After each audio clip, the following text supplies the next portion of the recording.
మహాగణుడును మహోన్నతుడైన యేసుక్రీస్తు నామం పేరిట మీ అందరికీ నా వందనాలు తెలియజేస్తూ ఉన్నాను. ఆయన యొక్క మహా కృపను బట్టి ఈ యొక్క 2021 జనవరి మాసము మరి 8 రోజులు మనల్ని క్షేమకరంగా కాపాడి సంరక్షించి 9వ దినమున మరి శనివారపు ఆదివారపు మరి యొక్క ప్రార్థనలో దేవుడు మనల్ని జతపరిచిన విధానాన్ని బట్టి క్షేమకరంగా ఉంచిన విధానాన్ని బట్టి ఆయన నామానికి స్తుతులు స్తోత్రాలు చెల్లిస్తూ మీ అందరికీ నా శుభములు తెలియజేస్తూ ఉన్నాను.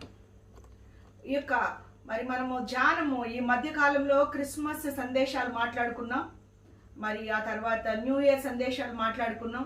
మనం గత భాగాలలో మరి పరలోకము గురించి మాట్లాడుకుంటూ ఉన్నాం. ప్రకటన గ్రంథం 12వ అధ్యాయము 1వ వచనము, అప్పుడు పరలోకమందు నాకు ఒక సూచన కనపడింది అని మనం స్టార్ట్ చేసాము. అప్పుడు అనే భాగమును మనం 4 ఎపిసోడ్లుగా మాట్లాడుకున్నాం. పరలోకము ఇంకా వెళ్ళలేదు, మనం అప్పుడు పరలోకానికి మధ్యలోనే ఉన్నాం. అప్పుడు చెప్పేసాం, అయిపోయింది. పరలోకమందు అంటే పరలోకం గురించి మనం మాట్లాడుకోవాలి అంటే భూలోకంలో మనం ఉన్నాం. మరి భూలోకంలో ఏమున్నాయి, పరలోకంలో ఏముంది, దీని గురించి మనం డిస్కషన్ చేసాము. దానికి వెళ్ళాలంటే పరదైస్ ఉంది, మరి అగాధం ఉంది, పాతాళం ఉంది, చీకటి బిలం ఉంది, చెరుంది అని ఇవి సబ్జెక్ట్స్ అన్ని మాట్లాడుకుంటూ వచ్చాం. ఈరోజు పరలోకానికి ముందు పరదైస్ గురించి మనం మాట్లాడుకున్నాం, చెర గురించి మనం మాట్లాడుకున్నాం, మరి అగాధం గురించి ఈరోజు మనం మాట్లాడుకుందాం. ప్రకటన గ్రంథము 20వ అధ్యాయము 2, 3 వచనాలు ధ్యానం చేద్దాం. ప్రకటన గ్రంథము 2వ అధ్యాయము 20వ వచనము 2, 3 వచనములు. అతడు ఆది సర్పమును అనగా అపవాదియు సాతానును అను ఆ ఘట సర్పమును పట్టుకొని 1000 సంవత్సరములు వారిని బంధించి అగాధములో పడవేసి, అగాధం ఈరోజు మనం మాట్లాడుకుంటున్నాం. ఆ 1000 సంవత్సరములు గడుచు వరకు ఇక జనములను మోసపరచుకుంటున్నట్లు అగాధమును మూసి దానికి ముద్ర వేసెను. అటు పిమ్మట వాడు కొంచెం కాలము విడిచిపెట్టబడవలెను. ప్రార్థన చేసుకుందాం. మహాగరుడ మహోన్నతుడా నిత్యుడగు తండ్రి సత్యదేవ సమాధానకర్త అధిపతి బలవంతుడా శ్రేష్ఠుడా మీకు వందనాలు. ఈ యొక్క సమయంలో ప్రభా నీ యొక్క వాక్యాన్ని మేము ధ్యానిస్తుండగా తండ్రి మాకు కావలసిన ఈ యొక్క ప్రభ నీ యొక్క మెండైన దీవెనలు మాకు దయచేయండి. శరీరం ప్రభ మేము ఆత్మవేషముతో ప్రభ ఆత్మతో మేము మాట్లాడుకుంటుండగా తండ్రి ఆత్మరూపి అయిన వాక్యరూపి అయిన ప్రభ మీరు మాతో మాట్లాడితే మాకు మంచిది నాయన. నువ్వు మాట్లాడితే మాకు ఇష్టం నాయన, నువ్వు మాట్లాడితే మాకు శ్రేయస్కరం, నువ్వు మాట్లాడితే మాకు ఆశీర్వాదకరంగా ఉంటుంది. కాబట్టి ప్రభ ఇక సమయంలో ప్రభ ఎవరైతే వీక్షిస్తున్నారో, ఎవరైతే ప్రభ ఆలకిస్తూ ఉన్నారో, ఎవరు వింటున్నారో ప్రభ వాళ్ళ హృదయాలకి నెమ్మది చేకూర్చండి ప్రభ. ఈ యొక్క ప్రభు వాక్య భాగాలు మేము ధ్యానం చేస్తుండగా తండ్రి మీరు మాతో మాట్లాడి మహిమ పొందమని కేవలం నీ నామానికి మహిమ ఘనత ప్రభావాలు ఆరోపిస్తూ నజరుడిని యేసు పేరిట వినయంతో బ్రతిమలాడి వేడుకొనుచున్నాం తండ్రి. ఆమేన్, ఆమేన్, ఆమేన్. అగాధం గురించి మనం మాట్లాడుకుంటున్నాము. మరి అగాధం ప్రకటన గ్రంథం 2వ అధ్యాయంలో వేస్తాడంట 1000 ఏళ్ల పరిపాలన తర్వాత ఆది సర్పం గురించి, అపవాది గురించి, సాతాను గురించి మాట్లాడుతున్నాడు. అతనికి 3 పేర్లు. అతను ఆది సర్పము, అపవాది, సాతాను, ఘట సర్పం. ఎన్ని ఉన్నాయో చూడండి అతనికి పేర్లు. మనంతటిని తీసుకెళ్లి 1000 సంవత్సరంలో అగాధంలో వేస్తాడు. అగాధానికి వేసి ముద్ర వేస్తాడంట. అప్పుడు మోసపరచుకున్న మనుషులు ఇప్పుడు మోసపరుస్తున్నాడు. ఆ మోసం జరగకుండా మరి అపవాదిని దేవుడు మరి బంధిస్తాను అంటున్నాడు. ఎక్కడ బంధిస్తాడు? ఈ యొక్క అగాధంలో బంధిస్తాడు. అంటే మరి ఇప్పుడు చెర ఖాళీ అయిపోయిందని మనం విన్నాం. ఎందుకు చెర ఖాళీ అయిందంటే యేసుప్రభు వారు చనిపోయిన తర్వాత పునరుత్థానం అవడానికి ముందు పరదైస్కు వెళ్ళాడు. ఆ చెరలో ఉన్నటువంటి వారిని తీసుకొని పరదైస్కి రావడం జరిగింది. కాబట్టి చెర ఖాళీ అయిపోయింది, అంటే అగాధంలో కలిసిపోయింది. ఇక చెర లేదు అక్కడ. ఎందుకంటే ఆయన రక్షించబడిన తర్వాత ఉన్న వారు మనమే, ఆయన రక్తంలో కడగబడిన వారు మనమే. కాబట్టి చెర అనేది లేకుండా పోయింది. అయితే ఇప్పుడు చెర లేదు కానీ అగాధం ఉంది. ఆ అగాధమే ఈ యొక్క ప్రకటన గ్రంథం చెప్తూ ఉంది. అంటే 20వ అధ్యాయం 7వ వచనం ఒకసారి చదువుకుందాం. 1000 సంవత్సరములు గడిచిన తర్వాత సాతాను తానున్న చెరలో నుండి విడిపింపబడును. అంటే చెర అగాధంలో కలిసిపోయిందని చెప్తున్నాడు. ఇదివరకు మనం చెప్పుకున్న చెర వేరు. ఆ చెరని దేవుడు చెరలో ఉన్నటువంటి ఆత్మలను సంరక్షించి ఆ 3 రోజులు వాటికి ఉపదేశము చేసి ప్రొక్లైన్ చేసి వాళ్ళని తీసుకొచ్చి పరదేశంలో పెట్టాడు. అందుకని ఆయన పరదేశకి వెళ్ళాడని మనం చూస్తూ ఉన్నాం. అయితే ఇప్పుడు మరి చెర ఖాళీగా ఉంది.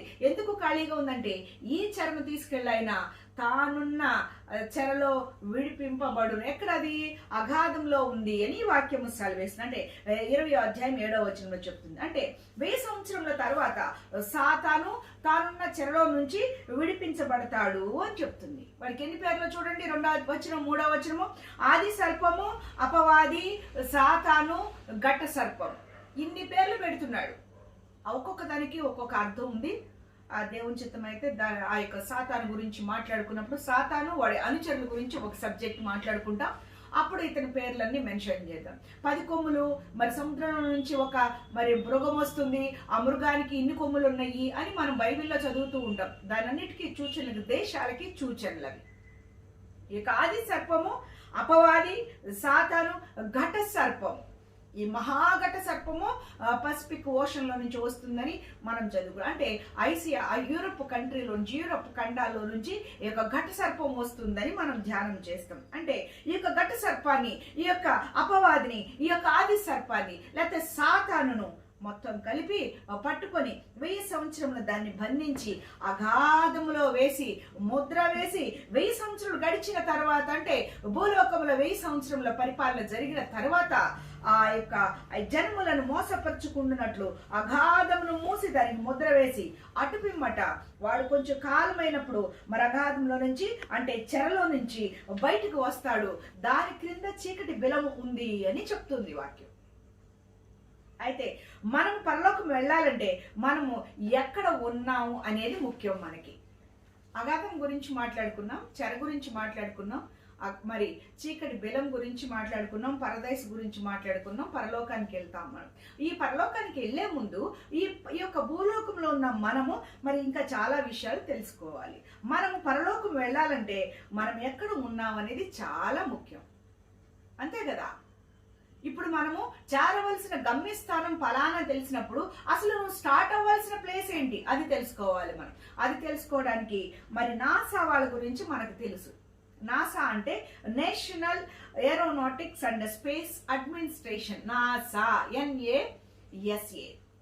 ఈ యొక్క NASA అంటే national aeronautics and space administration, NASA వాళ్ళ గురించి మనం తెలుసుకోవాలి ముందు మనం.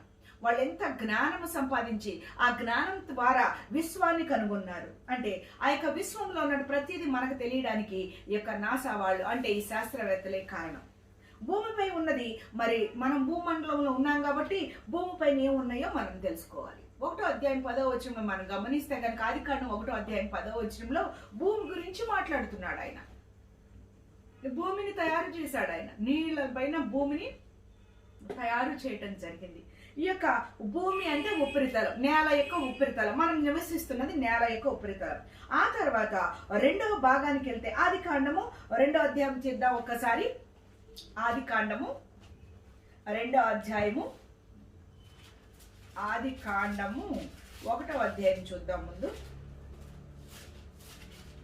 1వ అధ్యాయము 2వ వచనము చూడండి. భూమి నిరాకారముగాను శూన్యముగాను ఉండెను. 10వ వచనము చూడండి. దేవుడు ఆయన నేలకు భూమి అని పేరు పెట్టెను. జలరాశికి సముద్రం అని పేరు పెట్టాడు. ఆయన ఆరిన నేలకు భూమి అని పేరు పెట్టాడు. మరి ఆరిన నేల భూమి అని పెట్టాడు. దాని కింద ఏముంది? ఆయన జలరాశికి ఆయన సముద్రము అని పేరు పెట్టెను. భూమి కింద నీరు ఉంది అని చూపిస్తున్నాడు. ఆ తర్వాత యోబు గ్రంథం తీద్దాం. యోబు గ్రంథము 28వ అధ్యాయము. యోబు గ్రంథము 28వ అధ్యాయము. పరలోకం వెళ్ళాలంటే ఇంత సబ్జెక్ట్ ఉందా అంటే అవును, ఇంత సబ్జెక్ట్ ఉంది. ఇంత తెలుసుకోవాలి మనం తెలుసుకోలేము. ఎన్ని తెలుసుకొనే మనం పరలోక రాజ్యానికి వెళ్ళాలి. 28వ అధ్యాయము మరి 1వ వచనము 2వ వచనము మనం చదువుకుందాం. వెండికి గని కలదు, పుటము వేయు సువర్ణమునకు స్థలము కలదు. ఇవన్నీ ఎక్కడ ఉన్నాయి? భూమిలో ఉన్నాయి. మొదట భూమి ఉపరితలము అంటే నేల. 2వ దశకి వెళ్తే కనుక కిందకి వెళ్దాం, భూమండలానికి కిందకి వెళ్దాం. ముందు పైకి వెళ్ళాలి అంటే ముందు కిందకి వెళ్దాం. భూమి ఉపరితలము నేల అంటున్నాం, దాని అడుగు భాగమున వాటర్ అంటున్నాం. 2nd stage. 3rd స్టేజ్లో ఏమున్నాయో చూడండి. వెండికి గని కలదు, భూమిలో వెండి ఉన్నది. నెంబర్ 2 పుటము వేయి సువర్ణమునకు స్థలము కలదు. వెండి ఉంది, బంగారం ఉంది. ఎక్కడుంది? ఈ భూమి అడుగు భాగమున. ఈ ఖనిజ లోకం అంటారు. ఇనుమును మంటిలో నుండి తీయుదురు. వెండి, బంగారము, ఇనుము, రాళ్ళు కరిగించి రాగి తీయుదురు. ఎన్నున్నాయి చూసారా? భూమి లోపల ఎన్ని దాచిపెట్టాడో చూడండి. రాళ్ళు కరిగించి రాగిని తీయుదురు. మనుషులు చీకటికి అంతము కలుగు చేసెదరు. గాఢాంధకారములోను మరణాంధకారములోను ఉండు రత్నములను వెతుకుచు వారు భూమి అంతము వరకు సంచరింతురు. ఇంకా కిందకి వెళ్తూ ఉంటే చాలా అద్భుతాలు ఉంటాయి అసలు అక్కడ. వెండి, బంగారము, ఇనుము, రాగి ఇవన్నీ కూడా భూమి కింద అంటే ఖనిజ లోహము.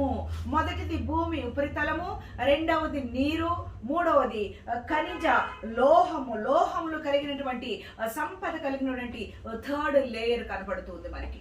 ఆయా ప్రదేశాల్లో వెండి కనపడుతుంది, ఆయా ప్రదేశాల్లో బంగారం కనిపిస్తుంది, ఆయా ప్రదేశాల్లో రాగి కనిపిస్తుంది, ఆయా ప్రదేశాల్లో ఇనుము కనిపిస్తుంది. అన్ని కూడా థర్డ్ లేయర్ లో కనిపిస్తూ ఉన్నాయి. అంటే భూమి అడుగు భాగములకు చీకటికి అంతము కలుగు చేస్తారని దేవుడు సెలవిచ్చిన వాక్య భాగాలు ఇవే. అది ఖనిజ లోహము. ఆ తర్వాత ఫోర్త్ ప్లేస్కి వెళ్తే చల్లని ప్రదేశము. చల్లని ప్రదేశము ఉంది అక్కడ. ఆ తర్వాత రోమా పత్రిక చూద్దాం. రోమా పత్రిక 10వ అధ్యాయము. రోమా పత్రిక 10వ అధ్యాయము 6-7 వచనములు. 6-7 వచనములు. రోమాపత్రిక 10వ అధ్యాయము 6-7 వచనాలు. అయితే విశ్వాస మూలమగు నీతి ఇలాగు చెప్పుచున్నది, ఎవడు పరలోకమునకు ఎక్కిపోవును అనగా క్రీస్తును క్రిందికి తెచ్చుటకు, లేక ఎవడు అగాధములోనికి దిగిపోవును అనగా క్రీస్తును మృతుల్లో నుండి పైకి తెచ్చుటకు అని నీవు నీ హృదయములో అనుకొనవద్దు. అగాధం గురించి మాట్లాడుతున్నాడు, పరలోకం గురించి మాట్లాడుతున్నాడు. పరలోకానికి వెళ్ళింది ఆయన, అగాధంలోకి వెళ్ళి ఆ పరలోకానికి వెళ్ళాడు అని చెప్తున్నాడు. అంటే ఎక్కడుంది అగాధము? భూమి కింది భాగాల్లో ఉంది అని చూపిస్తున్నాడు. తర్వాత ప్రకటన గ్రంథము 9వ అధ్యాయము. ప్రకటన గ్రంథము 9వ అధ్యాయము 1వ వచనం చదివితే కనుక, 5వ దూత బూర ఊదినప్పుడు ఆకాశము నుండి భూమి మీద రాలిన ఒక నక్షత్రమును చూచి తిని, అగాధము యొక్క తాళపు చెవి అతనికి ఇయ్యబడెను. అప్పుడు ఇచ్చాడంట అగాధానికి తాళం చెయ్యి. తాళం చెయ్యి మనకి ఇవ్వాల దేవుడు, అగాధం తాళం చెయ్యి. ఎందుకంటే దేవుడు గొప్పోడు, మన సంగతి తెలుసు ఆయనకి. మనకి ఇష్టం లేని వాళ్ళందరినీ ఏం చేస్తాం? వీళ్ళు నాకు ఎదురుగా ఉన్నారు, నాకు ఇష్టం లేకుండా ఉన్నారని చెప్పేసి ఆ తాళం తీస్తాము, అందరినీ లోపలికి దోస్తాం. ఎక్కడికి? అగాధంలో దోసేస్తాం, లేకపోతే నరక బిలానికి దోసేస్తాం. ఎందుకంటే మనము మంచి వారము కాదని ఆయనకి తెలుసు. దొంగకి తాళం చేయిస్తే ఏం చేస్తారో తెలుసు. అందుకని ఆయన అగాధము తాళం చెవులు, లేకపోతే చీకటి బిలం తాళం చెవులు, నరకాగ్నికి తాళం చెవులు మనకి ఇవ్వలేదు. ఏ తాళం చెవులు ఇచ్చాడు? ఆ పరలోకపు తాళం చెవులు ఇచ్చాడు. నువ్వు భూలోకములు ఏది విప్పుతావో పరలోకములు ఏది విప్పుతానన్నాడు. హల్లెలూయా. ఆ తాళం చెవి మనకి ఇచ్చాడు. ఈ యొక్క అగాధము తాళపు చెవి అతనికి ఇవ్వబడిన రాలిపోయిన నక్షత్రానికి ఇచ్చాడంట. రాలిపోయిన నక్షత్రం అంటే ఒక దూత. 5వ బోర ఊదినప్పుడు, 5వ దూత బోర ఊదినప్పుడు, బోరకు ముద్రలు ఉంటాయి. 7 ముద్రలు, 7 పాత్రలు, 7 బోరలు. ఈ సబ్జెక్ట్లో దాని గురించి ధ్యానం చేద్దాం. మరి యొక్క అగాధం గురించి భూమి నేల ఉపరితలము, 2వది నీరు, 3వది ఖనిజ సంపద ఉన్నది, 4వది చల్లని ప్రదేశము, 5వది అగాధము, 6వది పాతాళము. మత్తయి సువార్త 16వ అధ్యాయము. మత్తయి సువార్త 16వ అధ్యాయము 23వ వచనం ఒకసారి చదువుకుందాం. అయితే ఆయన పేతురు వైపు తిరిగి, సాతానా, నా వెనుకకు పొమ్ము, నీవు నాకు అభ్యంతర కారణమై ఉన్నావు. నీవు మనుషుల సంగతులనే తలంచుచున్నావు గాని దేవుని సంగతులను తలంపకి విన్నావని పేతురుతో చెప్పాడు. ఆ తర్వాత కిందకి వెళ్ళిన తర్వాత నన్ను ఎవరైతే ఫాలో అవుతారో వాళ్ళు దేవుని సొత్తు అని మాట్లాడుతూ ఉన్నాడు.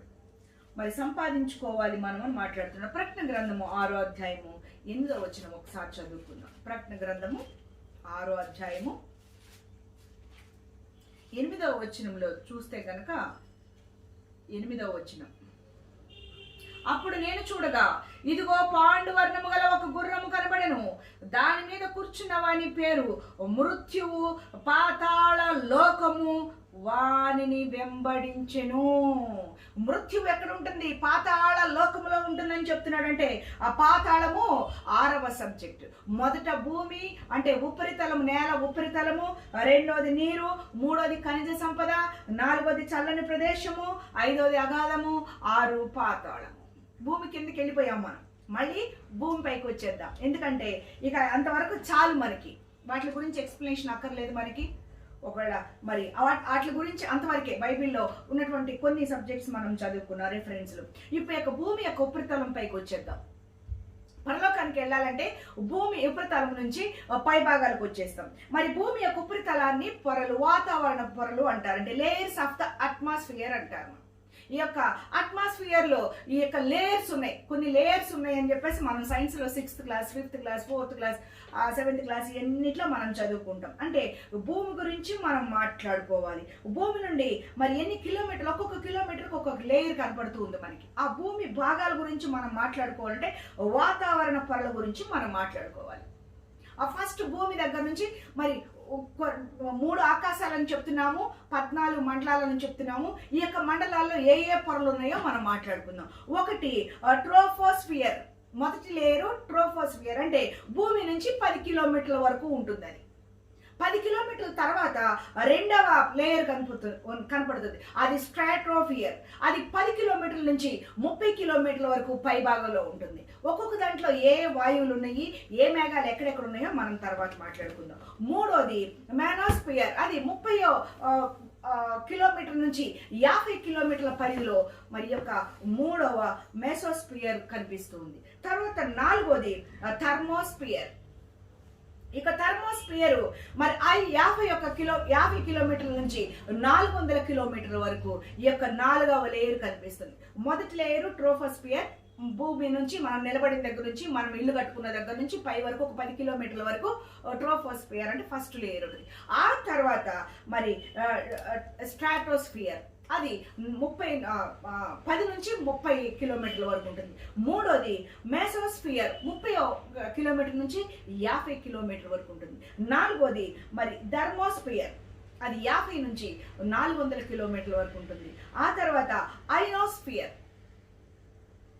అదే ఎక్సోస్ఫియర్, ఈ యొక్క 400 కిలోమీటర్ల నుంచి ఇంకా పై భాగం అంతా ఈ యొక్క మరి ఎక్సోస్ఫియర్, అక్కడే ఓజోన్ పొర గురించి కూడా మనం మాట్లాడుకుంటాం. ఈ పొరలని దేవుడు ఎందుకు పెట్టాడు అంటే ఒక్కొక్క పొరలో ఒక్కొక్క విభాగాన్ని పెట్టాడు. అంటే వాటి వల్ల మనకి ఏం జరుగుతుందంటే వాతావరణం తెలుస్తూ ఉంటుంది. మేఘాలు ఎక్కడెక్కడ ఉంటాయి, మంచు ఎక్కడ ఉంటుంది అంటే 6 కిలోమీటర్ల పై భాగంలో మంచు, మేఘాలు, వర్షం ఇవన్నీ అక్కడ కనపడతాయి. అంటే ఈ ట్రోపోస్ఫియర్ లో ఓజోన్ పొర అంటే 3వ భాగంలో ట్రోజోన్ పొర ఉంటుంది.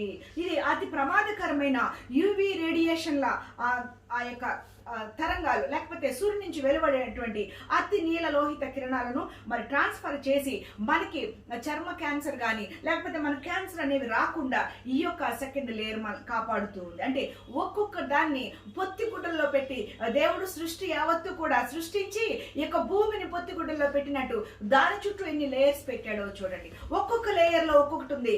ఆకాశమా నువ్వు దేవుని స్తుతించు, ఆకాశమా నువ్వు మేఘం ఇలా ఉండంటే అవి ఉంటున్నాయి, మరి వర్షాలు ఎలా ఉండమంటే ఉంటున్నాయి. ఆ యొక్క ఈ యొక్క యూవి రేడియేషన్స్ మన దగ్గరికి రాకుండా ఈ యొక్క మరి కనపడుతూ ఉంది. అంటార్కిటికా దగ్గర ఓజోన్ రంధ్రం, ఈ మధ్యన శాస్త్రవేత్తలు చెప్పారు ఓజోన్ కి రంధ్రం పడిందని, చాలా జాగ్రత్తగా ఉండాలి అని.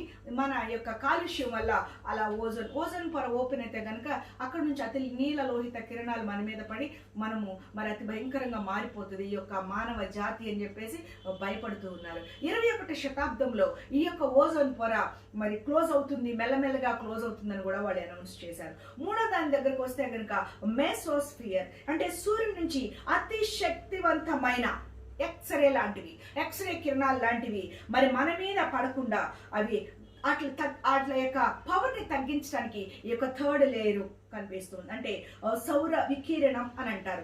ఎలక్ట్రాన్స్ అణువులు, ఆయాన్లు అంటారు. ఎలక్ట్రాన్ అణువులు ఆయాన్లు వాళ్ళు మార్చేస్తుంది అనమాట, ఆయాన్లుగా మారుస్తుంది. ఈ ఎలక్ట్రాన్స్ ని ఆయాన్లుగా ఈ యొక్క థర్డ్ లేయర్ మారుస్తుంది.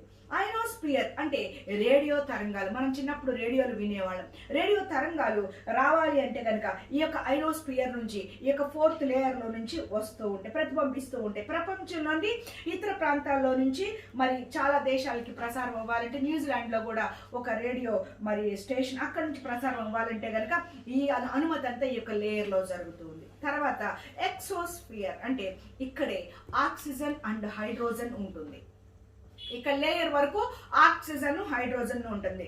అంటే అక్కడి నుంచి ఏమంటామంటే గురుత్వాకర్షణ ప్రభావంలో బాలిస్టిక్ పదార్థాలు అనుసంధానం అవుతాయి అని చెప్తారు. ఇవన్నీ సైన్స్కి సంబంధించినవి. అంటే కొన్ని అంతరిక్షంలో తప్పించుకుంటూ ఉంటాయి, ఈ యొక్క అణువులు గురుత్వాకర్షణ నుంచి తప్పించుకుంటూ ఉంటాయి అని చెప్పి సైన్స్ చెప్తుంది. తర్వాత మ్యాగ్నోస్పియర్ అంటే ఎలక్ట్రానిక్స్ నెగిటివ్ ఛార్జెస్ అవుతూ ఉంటాయి. మీరు ఈ యొక్క దాన్ని ఏమంటాం, తుఫాన్ వచ్చేటప్పుడు లేకపోతే వర్షం వచ్చేటప్పుడు మెరుపులు మెరుస్తాయి చూసారా, అలా ఎలక్ట్రానిక్స్ నెగిటివ్ ఛార్జెస్ అవుతాయి. అంటే ప్రోటాన్లు అక్కడ ఉంటాయి అని అది చూపిస్తూ ఉన్నాడు మనకి. అంటే అవి ఎన్ని కిలోమీటర్ల వరకు అంటే 3000 కిలోమీటర్ల నుంచి 16,000 కిలోమీటర్ల వరకు ఈ కనపడుతూ ఉంటాయి. అయితే ఎన్ని లేయర్స్ అంటే దేవుడు ఆకాశంలో, మహా ఆకాశంలో ఈ లేయర్స్ అన్ని పెట్టాడు. ఇవి ఇంతవరకు మరి భూమి నుంచి పైకి ఉన్నటువంటి పొరల వరకు అంటే వాతావరణ పొరల వరకు మనం చూసుకున్నాం. మరి వాతావరణ పొరలు అయిపోయిన తర్వాత ఏముంది అక్కడ? మొదటి ఆకాశం ఉంది. ఆకాశాలు ఎన్ని? 3 ఆకాశాలు. మొదటి ఆకాశము, రెండవ ఆకాశము, మూడవ ఆకాశము. అంటే ఈ యొక్క పాతాళము చెర గురించి మనం మాట్లాడేసుకున్న తర్వాత మొదటి ఆకాశం గురించి మనం మాట్లాడుకున్నప్పుడు ఎక్కడండి మొదటి ఆకాశం ఎవరు చూశారు అంటే 2వ కొరింథీయులకు రాసిన పత్రిక 12వ అధ్యాయము 2వ వచనంలో 3వ ఆకాశం గురించి పౌలు మాట్లాడుతున్నాడు. మనకి 1వ ఆకాశం, 2వ ఆకాశం, 3వ ఆకాశం ఎక్కడున్నాయి అంటే బైబిల్లో రిఫరెన్స్లు ఉన్నాయి. పౌలు 3వ ఆకాశం గురించి మాట్లాడుతున్నాడు. ఎందుకు 3వ ఆకాశం గురించి మాట్లాడుతున్నాడంటే ఒక సిస్టమాటిక్ గా దేవుడు పెట్టడం జరిగింది.